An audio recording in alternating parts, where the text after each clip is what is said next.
I want to introduce you now to my next guest, who splits his time between Western Washington and Washington, D.C. Congressman Adam Smith is a Democrat serving parts of King and Pierce counties since 1996. He's also the chairman of the House Armed Services Committee. But today he's here to talk about something very personal to him: mental health. It's the subject of his new memoir, Lost and Broken: My Journey Back from Chronic Pain and Crippling Anxiety. Welcome to New Day, Congressman Adam Smith. Well, thank you very much. It's great to be here. And may I just say, thank you so much for being so willing to tell your story and open. It's a vulnerable place to be. I don't think it's common knowledge that you struggled with chronic pain and crippling anxiety. Why did you decide to tell this story now?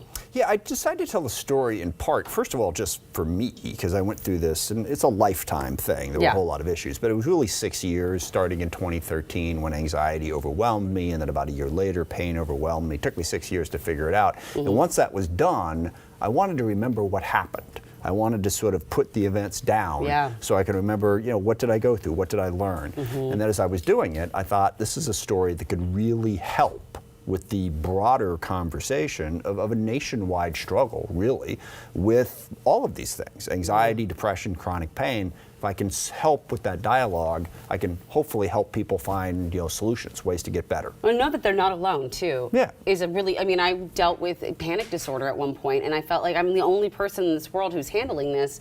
Something like this would have very much helped. Yeah. How did your job as a congressman who flies back and forth from here to D.C. affect your condition? Well, it's really kind of the important part of all this. Early on, I had an anxiety problem in 2005, and my conclusion from that was that my life was too stressful.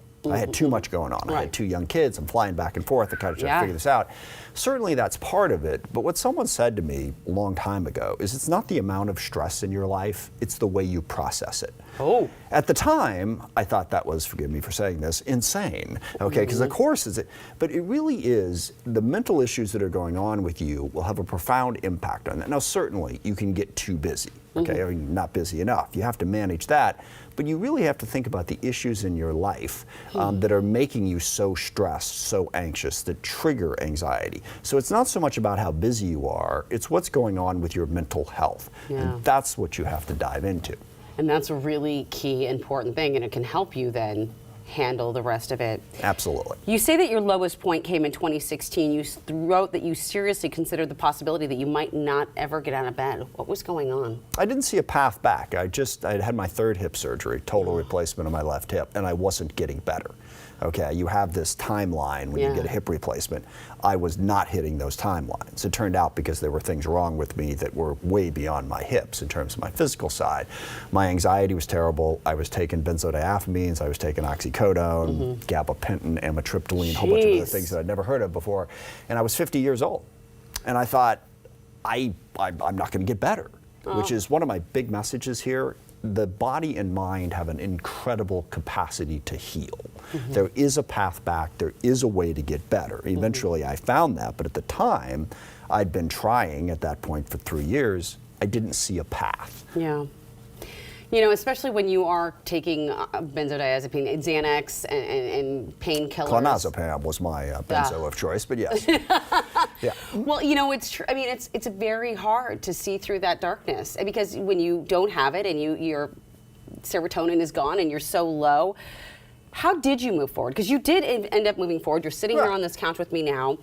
You did get help, you said, despite things going on. What were the limitations of our nation's healthcare system that you found, though, when you were trying to find that help? Well, to answer the first part of the question, I kept going because I just refused to give up. Yeah. I didn't have a plan, but I've been there before in my life. Long story, but I struggled to sort of get to where I was in life, and part of what I always was able to do is, I don't know what I'm going to do, but I'm not going to give up. I'm going to keep trying.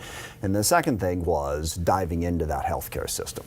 And one of the biggest limitations was, finding healthcare providers who could actually help you. I document in the book, I went to well over 100 different healthcare providers of one kind or another, trying to find an answer. Eventually, I found a psychologist who knew how to help me, who really got to the core issues. And then I found a muscle activation therapist who taught me that it wasn't my knee or my back or my hip. I had knee surgery when I was a kid, and I didn't rehab it. So this side of my body got weaker than that side, and my pelvis, everything got out of whack. Oh, no. I had to restart my muscles, and that's what the guy helped me. So basically, and it was a couple years after that, before I found the guy. I went through a whole bunch of physical therapists, a whole bunch of other things. I finally found someone who understood how my body worked, and that's the key. A psychologist and a muscle activation therapist taught me how my mind and my body worked, so I could better understand it and get better. So is the lesson for people to not give up? Because it really is, I mean, it is hard to find care providers. Is that the lesson? That's one lesson. The second lesson is, like I said, you can get better.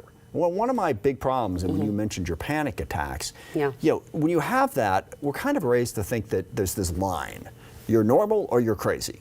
Okay? Yes. And you want to stay on that normal side of the line. So no, it's not that bright a line. No. We all have mental health issues, and you have the capacity to heal. Yeah. Just acknowledging that you have a mental health problem doesn't mean that for the rest of your life you're going to have a mental health problem. It's the first step to finding the treatment and the care that you need to get better.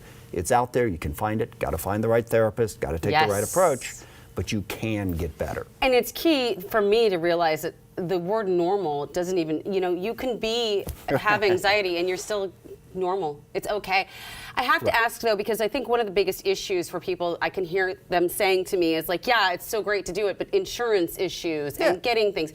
And that's where Congress really comes in, is with that legislation to really make sure that the government is helping, that there are certain laws in place to help people, like making sure people get enough visits to a therapist. Sure, there's two key aspects. One is access. And I support universal access to health care. I still think, and I don't want to get overly political on the show here, but being the only developed country in the world that doesn't have universal access to health care. So where you fit in that gap, and by the way, even if you have insurance, I had insurance. About half of the providers that I found didn't take the insurance that I had.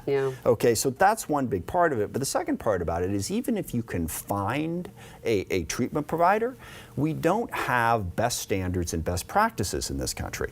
I had a baseline underlining issue, which is a lack of a sense of self-worth, which takes longer to explain than we have time here, but that's why you can read the book. Yes, there you go. But in the first dozen psychiatrists that I went to, psychologists, they wanted to go right to cognitive behavioral therapy, and they didn't get at that baseline underlying issue. So we also need a better best practices approach. I could not agree with you more. Man, there is so much to unpack here.